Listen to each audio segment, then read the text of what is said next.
Hey guys, स्वागत है आपका मेरे इस यूट्यूब चैनल पे।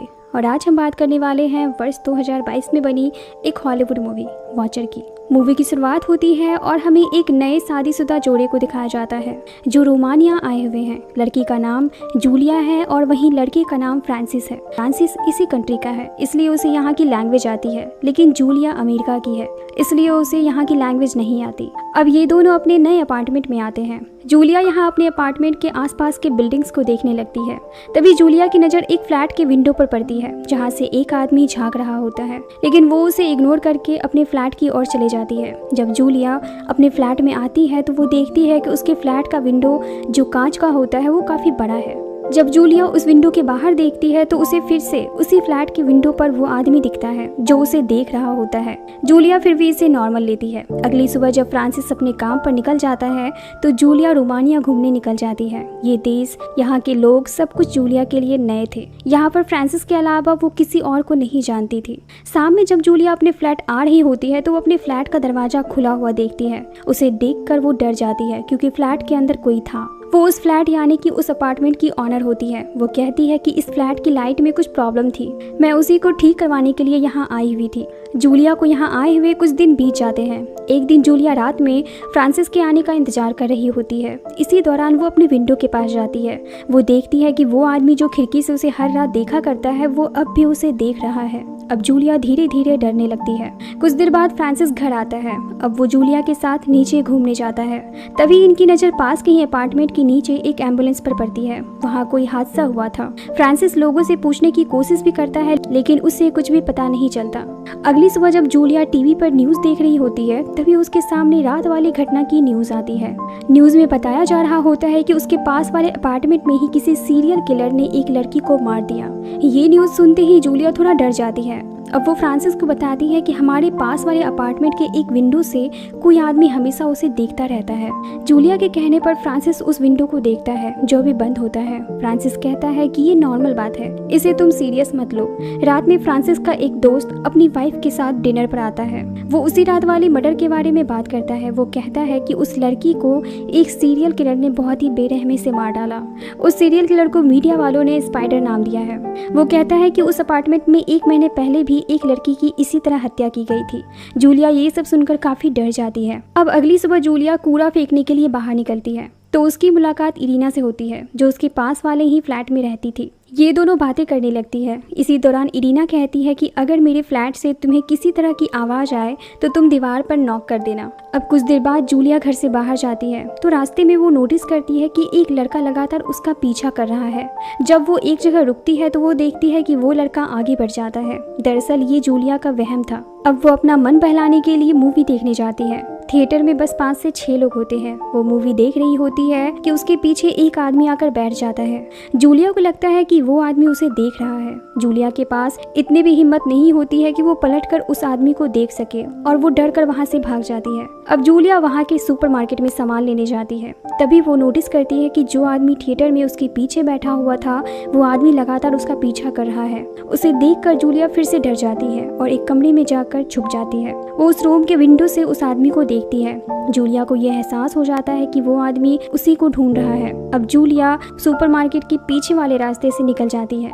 रात में जब जूलिया फ्रांसिस के साथ डिनर कर रही होती है तो वो आज की घटना उसे बताती है। वो कहती है कि वो आदमी जो खिड़की से मुझे देखता रहता है वो आज मेरा पीछा कर रहा था। ये सुनकर अगली सुबह फ्रांसिस जूलिया को लेकर उसी सुपरमार्केट में जाता है और वो वहाँ के सीसीटीवी फुटेज को देखता है। फुटेज को देखने के बाद फ्रांसिस जूलिया से कहता है कि ये सब मुझे नॉर्मल लग रहा है। हो सकता है कि तुम उसे नोटिस कर रही थी इसलिए वो तुम्हें लगातार देख रहा था। अब अगली रात फ्रांसिस जूलिया को फोन करके कहता है कि उसकी आज रात कोई जरूरी मीटिंग है इसलिए वो घर नहीं आ सकता। अब जूलिया घर में अकेली थी इसलिए वो डरी हुई होती है। वो विंडो को पर्दे से पूरी तरह ढक देती है क्योंकि वो जानती है कि रोज की तरह वो आदमी अब भी खिड़की से उसे देख रहा होगा। तभी जूलिया के दरवाजे पर कोई नॉक करता है। जूलिया डर जाती है लेकिन फिर भी वो डरती हुई दरवाजे को खोलती है। वो देखती है कि उसके दरवाजे पर एक बूढ़ी औरत है जो रोमानियन भाषा में उससे कुछ पूछ रही होती है। जूलिया को कुछ भी समझ नहीं आता। तभी इरीना अपने काम से वापस आ रही होती है। वो जूलिया से कहती है कि इनकी बिल्ली खो गई है, वो उसी के बारे में तुमसे पूछ रही है। है। जूलिया उससे कहती है कि मुझे आपकी बिल्ली के बारे में कुछ भी नहीं पता। ये सुनकर वो बूढ़ी औरत वहाँ से चली जाती है। अब इरीना जूलिया को अपने घर इनवाइट करती है। ये दोनों एक दूसरे से बात कर ही रहे होते हैं कि इरीना के दरवाजे पर कोई लड़का जोर जोर से नॉक करता है। जूलिया को कुछ भी समझ नहीं आता। इरीना जूलिया से कहती है कि ये मेरा एक्स बॉयफ्रेंड है, ये थोड़ा एग्रेसिव है लेकिन दिल का बहुत अच्छा है, इसने मुझे मेरी सेफ्टी के लिए एक गन भी दी है। वो गन इरीना जूलिया को दिखाती है जो पास के ही ड्रॉअर में होता है। काफी रात होने पर जूलिया अपने फ्लैट में आ जाती है। अब वो अपनी खिड़की के पर्दे को हटाकर सामने वाले आदमी को चेक करती है तो वो देखती है कि वो आदमी अब भी उसे देख रहा है। जूलिया चेक करने के लिए उसकी तरफ हाथ भी हिलाती है, बदले में वो आदमी भी अपना हाथ हिलाता है। ये देखकर जूलिया काफी डर जाती है। अब जब फ्रांसिस घर आता है तो जूलिया सारी बातें फ्रांसिस को बताती है। फ्रांसिस अब एक पुलिस वाले को बुलाकर उसके घर जाता है। वहाँ से लौटने के बाद फ्रांसिस जूलिया से कहता है कि जैसा तुम सोच रही हो वैसा कुछ भी नहीं है, ये एक छोटा सा शहर है, इसलिए एक ही लोग हमें कई बार मिल जाते हैं,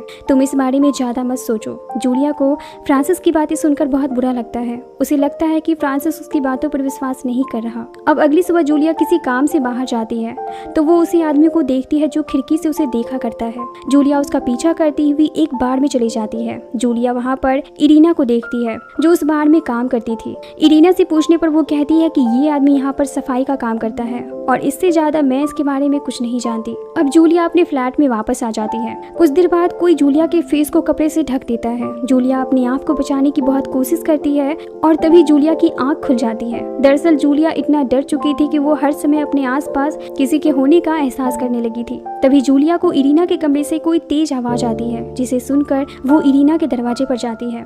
उसे कुछ ठीक नहीं लग रहा होता है, इसलिए वो उस अपार्टमेंट के ऑनर को बुलाकर उसके रूम को खुलवाती है। रूम के खुलने पर वहाँ पर वही बिल्ली होती है जिसे वो बूढ़ी औरत ढूंढ रही थी और वहाँ कोई नहीं होता। ऑनर को जूलिया का बिहेवियर कुछ ठीक नहीं लगता, इसलिए वो फ्रांसिस से कहती है कि तुम अपनी बीवी का ध्यान रखो, उसका बिहेवियर मुझे थोड़ा अजीब लग रहा है। फ्रांसिस जूलिया को समझाता है और कहता है कि तुम एक छोटी सी बात को बहुत सीरियस ले रही हो। जूलिया फ्रांसिस से कहती है कि मेरे साथ जो कुछ भी हो रहा है वो मेरा वहम नहीं है, लेकिन फ्रांसिस को जूलिया की बातों पर विश्वास नहीं होता। उसे लगता है कि ये सब बस जूलिया का वहम है और कुछ नहीं। अब जूलिया इरीना के लिए काफी परेशान होने लगती है क्योंकि वो कल रात से घर नहीं आई थी। तभी वो इरीना के फ्लैट के बाहर एक लड़के को देखती है। जूलिया के पूछने पर वो कहता है, मैं इरीना का बॉयफ्रेंड हूँ, उसने आज मुझे मिलने के लिए बुलाया था लेकिन वो आई नहीं। जूलिया अब उससे इरीना का नंबर लेकर उसे कॉल करती है तो वो देखती है कि इरीना का कॉल अंदर ही रिंग हो रहा है। ये देखकर उसका बॉयफ्रेंड वहाँ से जाने लगता है। जूलिया उसे कहती है कि मुझे तुम्हारी एक मदद चाहिए और वो उसे लेकर सामने वाली बिल्डिंग में जाती है जिस बिल्डिंग से वो आदमी उसे देखा करता है। इरीना का बॉयफ्रेंड उस आदमी के रूम के दरवाजे को बार बार नॉक करता है लेकिन वो दरवाजा नहीं खोलता। ये देखकर वो वहाँ से चला जाता है। अब जूलिया हिम्मत करके खुद उसके दरवाजे को नॉक करती है लेकिन इस बार दरवाजा खुल जाता है, लेकिन दरवाजे पर वो आदमी नहीं होता बल्कि एक बूढ़ा व्यक्ति होता है। ये देखकर जूलिया वहाँ से जाने लगती है। अब जब जूलिया लिफ्ट से नीचे जा रही होती है तभी जूलिया देखती है कि वो आदमी सीढ़ियों के पास से उसे देख रहा है। अब कुछ देर बाद वो आदमी पुलिस वाले को लेकर जूलिया के घर आता है। उसकी कंप्लेन थी कि जूलिया उसके पिता को परेशान करने के लिए उसके घर गई थी। पुलिस वाला जब सारी बातें सुनता है तो वो कहता है कि ये सब बस आप लोगों के बीच एक गलतफहमी है, उससे ज्यादा कुछ नहीं, इसलिए आप दोनों को इस गलतफहमी को दूर करके एक दूसरे से हाथ मिलाना चाहिए। अब जूलिया को ना चाहते हुए भी उस पुलिस वाले की बात माननी पड़ती है। अब रात में फ्रांसिस जूलिया को एक न्यूज दिखाता है। वो कहता है कि उस सीरियल किलर को जिसका नाम स्पाइडर है उसे पुलिस वालों ने पकड़ लिया है, इसलिए अब तुम्हें ज्यादा डरने की जरूरत नहीं है। लेकिन जूलिया को इससे कोई फर्क नहीं पड़ता क्योंकि उसे अब भी उस आदमी पर शक होता है। लेकिन अब जूलिया फ्रांसिस से कुछ नहीं कहती, वो बस गुमसुम रहती है क्योंकि वो जानती है कि फ्रांसिस उसकी बातों पर कभी विश्वास नहीं करेगा। अब एक दिन फ्रांसिस जूलिया को अपनी एक पार्टी में लेकर जाता है जहाँ पर फ्रांसिस के बहुत सारे दोस्त होते हैं जो उसी सीरियल किलर के बारे में बात कर रहे होते हैं जिसका नाम स्पाइडर था। इसी दौरान फ्रांसिस जूलिया के डर का अपने दोस्तों के सामने मजाक बनाने लगता है। वो कहता है कि जूलिया के दिमाग में भी एक इमेजिनरी कातिल है लेकिन उसका कोई अता पता नहीं है। ये सुनकर जूलिया को काफी बुरा लगता है, इसलिए वो गुस्से में वहाँ से जाने लगती है। फ्रांसिस उससे कहता है कि ठीक है तुम जाओ क्योंकि तुम्हारे इस गलतफहमी का मेरे पास कोई इलाज नहीं है। और ये सुनकर जूलिया अपने फ्लैट में आ जाती है और अपना बैग पैक करने लगती है क्योंकि अब वो इन सब से काफी परेशान हो चुकी थी और अब वो वापस अपने देश जाना चाहती थी। लेकिन तभी अचानक उसे इरीना के फ्लैट से म्यूजिक की आवाज आती है। अब जब वो उसके फ्लैट में जाती है तो वो देखती है कि उसका दरवाजा खुला हुआ है और अंदर जाने पर उसे कुर्सी पर इरीना की डेड बॉडी मिलती है। अब इससे पहले कि वो वहाँ से बाहर निकल पाती, पीछे से कोई उस पर हमला कर देता है और वो कोई नहीं बल्कि वही आदमी होता है जो खिड़की से उसे देखा करता था और उसका पीछा भी किया करता था। उसे देखकर जूलिया काफी डर जाती है। वो आदमी जूलिया से कहता है कि इरीना को मैंने 2 दिन पहले ही मार दिया था। जब तुम उसे ढूंढने के लिए यहाँ आई थी तब तक मैं उसे मार चुका था और मैं यही अलमारी के पीछे छुपा हुआ था, लेकिन तुम लोगों ने मुझे नहीं देखा और आज तुम्हारी बारी है। इसी दौरान जूलिया को पता चलता है कि फ्रांसिस कमरे में आ चुका है और वो जैसे ही हेल्प के लिए चिल्लाती है वो किलर जूलिया के गले पर चाकू चला देता है, जिससे जूलिया की मौत हो जाती है। वहीं दूसरी तरफ फ्रांसिस जूलिया को फ्लैट में ना देखकर उसे कॉल करता है तो वो देखता है कि जूलिया के फोन की रिंग की आवाज पास वाले फ्लैट से यानी कि इरीना के फ्लैट से आ रही है। अब जैसे ही वो इरीना के फ्लैट की ओर आगे बढ़ता है वो उस आदमी को रूम से बाहर निकलते हुए देखता है, जिसके बारे में जूलिया हमेशा फ्रांसिस से कहा करती थी कि वो आदमी उसका पीछा करता है और उसे खिड़की से हमेशा देखता भी है। उसे देखकर फ्रांसिस को समझ आ जाता है कि इसने जूलिया के साथ कुछ गलत किया है। अब फ्रांसिस जैसे ही उसे पकड़ने के लिए आगे बढ़ता है पीछे से उस पर गोलियां चलती है, जिससे उस किलर की वही मौत हो जाती है और तभी उस कमरे से जूलिया बाहर आती है जो खून से पूरी तरह से लथपथ होती है। दरअसल जूलिया उस किलर के सामने बस मरने का नाटक कर रही थी और मौका देखकर उसने इरीना के गन से उसे शूट कर दिया। अब जूलिया एकटक फ्रांसिस को देखती है जैसे कि वो उसे जवाब दे रही हो कि मैंने जो कुछ भी तुमसे कहा था वो मेरा वहम नहीं था। इसी के साथ इस मूवी का द एंड होता है। इसी तरह के मूवीज एक्सप्लेनेशन वीडियोस देखने के लिए मेरी वीडियोस को लाइक करें और चैनल को सब्सक्राइब जरूर करें। Thank you.